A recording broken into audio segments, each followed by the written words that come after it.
many people in the slums, like here, Kangemi people settlement, they are suffering. And so you fight for them. You try to find ways which you can mobilize them so that they can be able to find employment, and yet you do not have a selfish ambition. You do not want to gain from them. So that's my personal definition of an activist. My sink, when the water is running, am I aware of the care involved, of where that water comes from and how pure it'll be? And the food that I eat, and your life beyond someone who I've met for the first time today. How much can I care about you as a human being? I think in political action there's always two sides of it, and one is kind of confronting and undermining and eventually overthrowing oppressive power and oppressive systems, and the other side is creating the alternatives, creating the new system. And I think you have to do both, but sometimes you focus more on one than on the other. Sometimes you have to disturb things, you have to be maladjusted, you have to sail against the wind. Society can settle into a very dangerous complacency unless some people are vigilant and willing to say, hey, wait a minute, who's being left out? Who's being hurt? Who needs our help? Who's getting away with something they shouldn't get away with? Those people are called activists.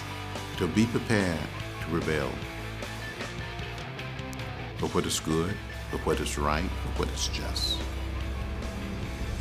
You create a drama of confrontation by doing direct action, by putting yourself in the way of their functioning and raising their social and political costs for doing what they're doing.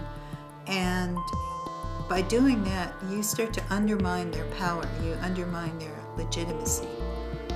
Now, in the last year or two, I think things have shifted. A lot of people went home from that and said, that's great, but we also need the models in our own home communities of how things can be different. So I think there's a certain danger, especially in the American ethos.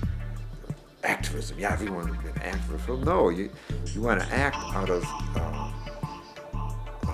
some center and not just vent.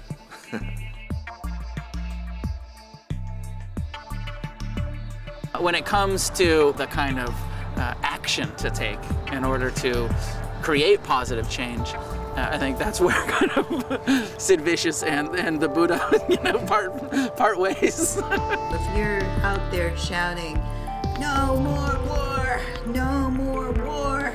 you've got this image in your mind of war. I'm worried because we've gotten so good at defining what we're against that what we're against is beginning to define us. You see. So we're the anti-war people, the anti-racist people, the anti-globalization people. What are we for? And that's what I think the next step is, the next evolution is, for us to be able to say that we're for green growth and shared abundance and restored hope, and that we believe that there's enough genius and wisdom and creativity in all of us together to get there. Activism to me is simply having the courage to overcome this need for self-centric behavior and give back and to feel that we can't survive without each other.